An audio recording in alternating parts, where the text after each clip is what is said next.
Did you already start recording? Yeah. Man, I wasn't ready.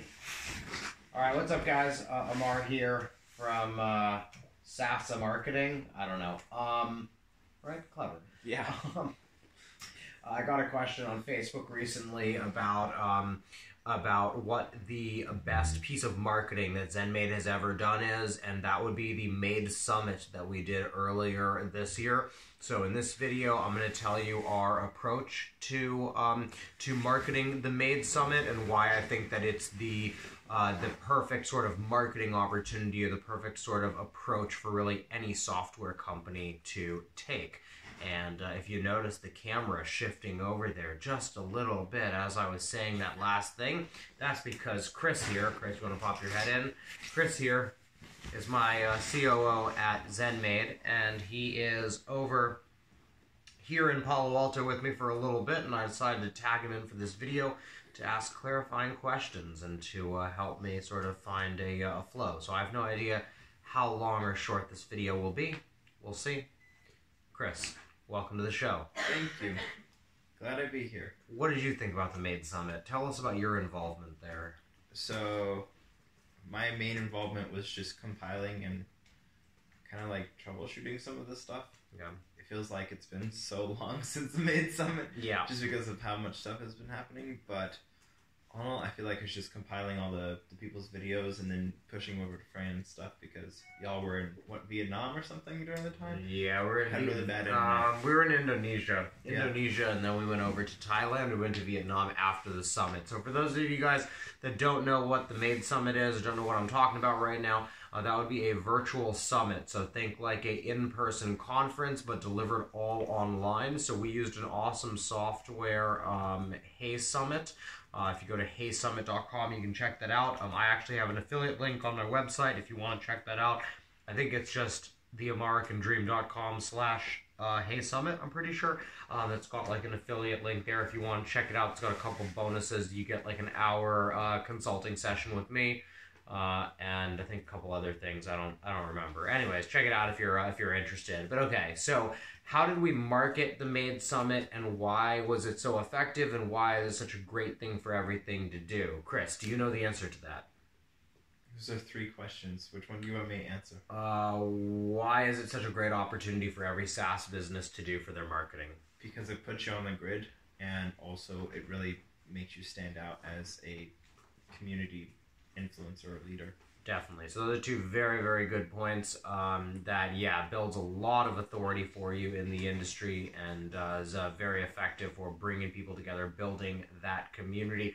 My favorite thing about this, and the reason that I recommend everyone, particularly if you're in a very like niche SaaS, the reason that I really recommend doing this is because summits lend themselves perfectly to hit on the 3 primary ways that you want to approach your software marketing, which of course we're about to talk about what those are and how ZenMaid applied those to the Maid Summit. So that would be organic marketing, partnership or referral marketing, and paid marketing. Cool. So let's do organic marketing first. Okay, so organic marketing is just, organic is almost, it's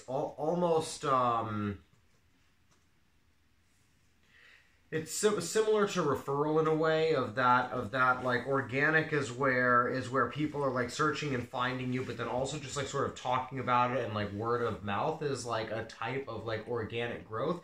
And so with the Maid Summit, we brought together 44 industry experts to give talks on a variety of different things within the cleaning industry. And so with the like organic sort of growth, what we've done a lot is actually has been after the summit. That after the summit, we repurposed all of the content to now rank on YouTube, to rank our blog for organic search. And also repurposing all of the content for the ZenMaid podcast. So all 3 of those channels are beginning to grow for us nicely, very organically, because of the amount of content that we generated from the Maid Summit. Prior to the Maid Summit, it was a lot less organic. It was much more driven by paid and partnerships or referrals. And then I guess it sort of depends on where you define Facebook groups and that. The Facebook groups drove us a lot of traffic, and so some people will consider that referral because it's people sort of posting about our stuff, and some people will consider Facebook groups to be organic traffic. So depending on how you define those two. So, let's see here. When it came to your partnerships, who was some of the biggest players, and how did you approach them with? Actually, so were all your partnerships correlated? Were they all speaking at the Maid Summit? Mm-hmm. Yeah, it was our very first time doing it, so we didn't know what to expect. We didn't get any sponsors or anything like that. Next year for 2020, I do think that we could charge between $3,000 and $5,000 for a single sponsorship. I mean, we brought 2,500 people to this this event. So I think that we could very, very easily charge for sponsorship, like if we wanted to the next time. So yes, when I'm talking about partners and referrals, I literally just mean the speakers, and we did not actually offer them anything to promote the summit. Most of them just wanted their audiences to, come and see their talk, and that's pretty much all that we asked them to do. We never asked them to promote the summit. We only asked them to promote their individual talks, and then of course their individual talks were on the summit page, so people could come and they could register for that talk specifically. But when they did that, it would register them for the entire summit, and then they could choose a bunch of other talks. But either way, we would get that lead. How did you approach the big fish? So we got really lucky here. So I think the better question here is, how would I approach the big fish if we didn't already have sort of the reputation that we did? For us, it was very easy. We have very good very good reputation. We have very good relationships already with the vast majority of the big consultants in the cleaning industry. So for me, I mean, we sent out, I think, 35 invites on like a Sunday night, and we woke up Monday morning with like 23 confirmations. So we had it very, very easy. Everyone's going to start and have like their own advantages and disadvantages. For ZenMaid, we very, very much had most of our like potential high-level speakers really already lined up before like we even asked. So the main thing that we just did was we just emphasized that we would do all of the marketing. Obviously, it helps that we already have like a big email list. Yeah, honestly, I was kind of surprised how easy it was to sort of get some of the biggest people in the industry. All the smaller people in the industry all jumped on the chance, because there's only about 3 people in the industry that have email lists that rival ours, right? And they've been in business for a lot longer than we have. So to the vast majority of the industry, to probably 35 or 40 of these speakers, they were probably feeling pretty lucky to have been, maybe not lucky, but I think they saw it as an opportunity to be invited to this summit. So honestly, we came from a pretty good position, right? If you were just starting out, you'd really have to convince people that you were going to do whatever it takes to bring in X many people to the event as almost like a guarantee. You might want to have some sort of paid advertising budget, so you can tell them look, if you sign up for this, I'll be spending, this amount of money to bring eyeballs to this event. And, even if everyone doesn't sign up, they're going to become familiar with your brand and all of that stuff. So out of all your marketing sources, out of all the marketing methods that you've used, which one yielded the highest amount of signups? You mean between those 3? Yeah, between those 3, and then also what was the biggest source? So I don't really know what the biggest source was, because honestly, I just very much looked at this that we tried to treat every speaker like royalty, and tried to help them out as much as they felt that they needed the help. And we honestly tried to treat someone that had a 200-person audience the same as Debbie Sardone that has, a 5 or 15,000 person audience, right? 5,000 on Facebook. I don't know how big like her email list is, but we really tried just to go out of the way for all of them. That was definitely the biggest thing, right? That the paid advertising certainly helped, and it converted very, very well. Bunty, who's our Facebook ads guy, ran a couple of ads there, and they got us some very, very like cheap like signups and everything. But overall, like the partnership marketing was by far the biggest, right? Like 44 people telling their audiences that they're giving a talk at this online event, particularly when it was the first online event in the industry like of its type that had been done that way. That's definitely what drove us. I mean, yeah, 2,500 people that joined us live for that event. I would guess that probably 1,500 of them probably came just from partnerships and referrals. Wow. Let's see here. I'm trying to think of any other marketing. So if you had to choose,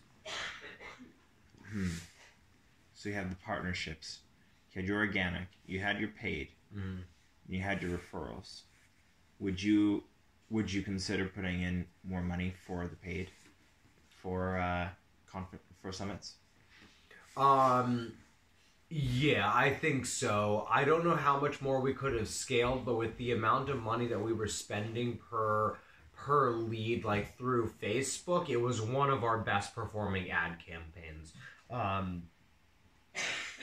Obviously, it's a temporary thing, and it very much helps like our ad cost when it's a timely thing of saying the event is happening this date and it's only available free if you watch it live. That was definitely going to help like our conversion rates and stuff. And so yeah, I mean, I think next year will likely be better prepped, and I wouldn't be surprised if we started paid advertising maybe 2 months in advance, whereas this time I think maybe we started a month in advance. I wouldn't be surprised if we did like 2 months in advance and had, a $10,000 to $20,000 budget for it, just because it's probably going to be very easy to get the ball rolling. Like, I think honestly a lot of entrepreneurs, like SaaS entrepreneurs, might look at that as sort of being a waste, because organically there's such like a huge, like potential for this event. But to me, it's like, especially early on, the more paid you get in there, the more likely it is to sort of blow up organically, right? Like, they go hand in hand. Nice. Yeah. So as someone who has not done a summit before, first of all, when did you start messaging people to do the talks, and should you message people before the original start date? I think you mean the speakers? Yeah, the speakers. I think it was 10 or 11 weeks before we had planned the event. And how is that time-wise? Is that adequate enough, or should people have more? Yeah, I think that's adequate enough. I think that if you have more time, then you're probably making too much out of the entire event.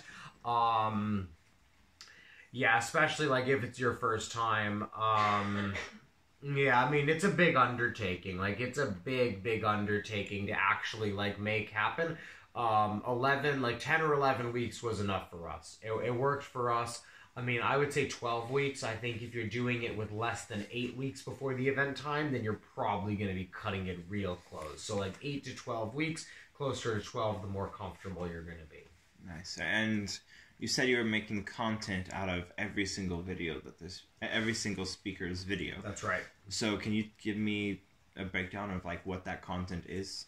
Yeah, absolutely. So I touched on this like earlier. So every talk was anywhere from like 15 minutes up to like an hour and a half.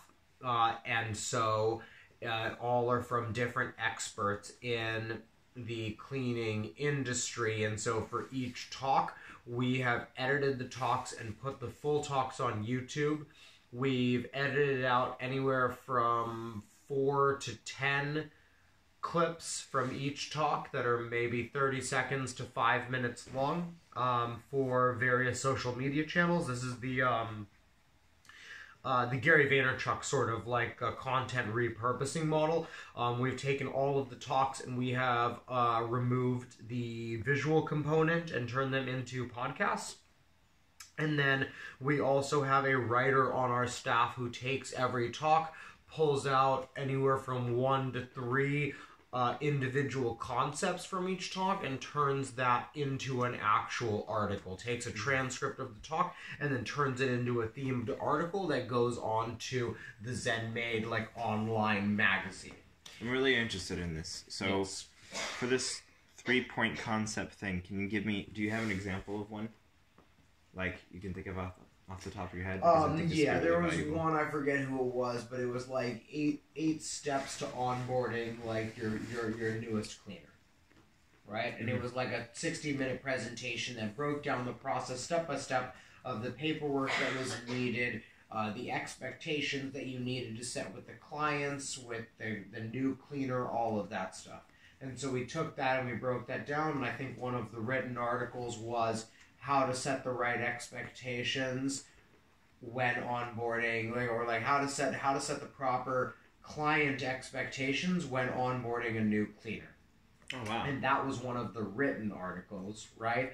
And then the podcast is just the full presentation all the way through without the slides, and then the video is just the full thing all the way through, and then they have commercials in there as well that advertise like ZenMaid. And so post summit, we're beginning to drive more and more traffic. That like our YouTube subscribers have jumped from 200 to 400 in a decently like short period of time. We're beginning to see that sort of upward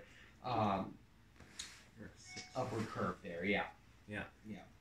Awesome. So yeah, I mean 400. I mean from 200 subscribers to 600 subscribers. We just broke 600. Awesome. I'm trying to think if there's anything else. Is there anything anything else you would like to talk? No, I think that's pretty good. Just because it's already been quite a bit for a YouTube video here, guys. If you're still watching this, feel free to let me know what you want me to expand on here. There's a lot of things to talk about. A lot of the concepts that we use to successfully market the Maid Summit are things that we've been working on and putting together at ZenMaid like for some time, and a lot of the things that I just talked about in this video really touch on a lot of the concepts that are core to marketing any SaaS business, whether you're using them and applying them to a summit that's maybe not software related, or whether you're applying them to any other part of your business. So if you're interested in that, please drop a comment below. Actually, drop a comment below and tell me if you ever done a summit or considered doing a summit before. Yeah, if you have considered it but haven't done it, why not? And then yeah, let me know clarifying questions.